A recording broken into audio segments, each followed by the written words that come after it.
Hello, good afternoon. My name is Lance Liam and for today's video, tayo po ay nagluto ng sinigang na tadyang ng baka. So, ito ay kalamansi ang aking ginawang pang-asim dito. Ayan po ang ating beef ribs. Yan.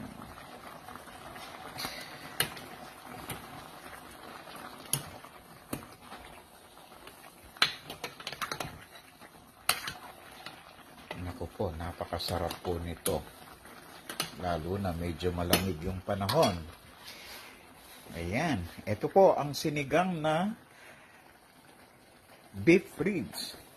Ang pinag-asim natin dito ay ang kalamansi. Ayan. Napakasarap na ribs na yan. Nanunuot ang lasa.